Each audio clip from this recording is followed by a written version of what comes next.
The Whistling Ghost. The first time Thabo heard the whistling, he dismissed it as the wind.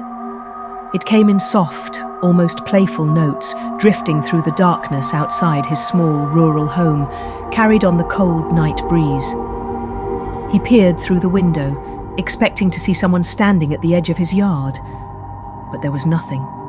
Only the tall grass swaying under the moonlight, shifting like restless shadows.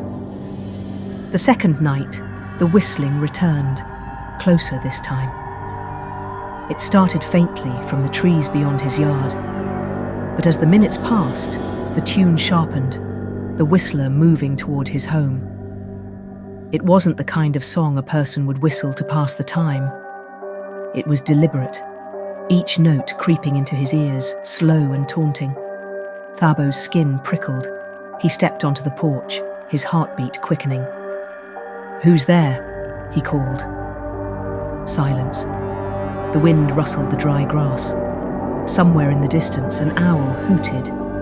Then just beyond the fence, the whistling began again. Higher, sharper, closer. Thabo retreated inside and locked the door, his hands shaking. "It's just a prank," he told himself. "Someone trying to scare me." But by the third night, the whistling was inside his yard. It circled his house, never stopping, never faltering. A melody that didn't belong in this world. Thabo bolted all the doors and windows, stuffing cloth under the gaps. He turned off the lights, leaving only a dim candle flickering on the table.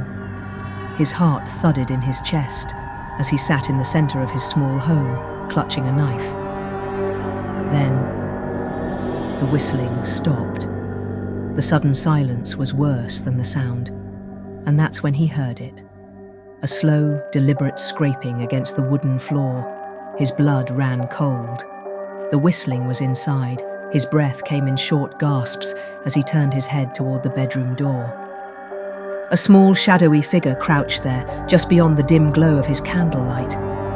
Its eyes reflected the flame like two burning coals. The creature was twisted and unnatural, its limbs long and thin, its skin leathery and dark, stretched too tight over its bones. It had a hunched back, bony fingers tipped with claws as sharp as needles. It was grinning, and then it whistled, louder. The sound vibrated through the walls, drilling into his skull, piercing his thoughts. His body went rigid, his arms, his legs, his fingers, all paralyzed. He tried to move, to scream, but his body no longer belonged to him. The creature crawled toward him, its movements quick and jerky, like a spider moving in the wrong direction. The whistling grew, swelling, until it was all he could hear, until he felt like he was drowning in the sound.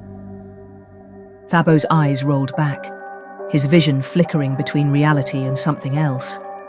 A world of dark shapes and shadowy figures, their mouths open but silent, as if they too had once been taken. Then, darkness. The next morning, his bed was empty. The doors remained locked, the windows untouched.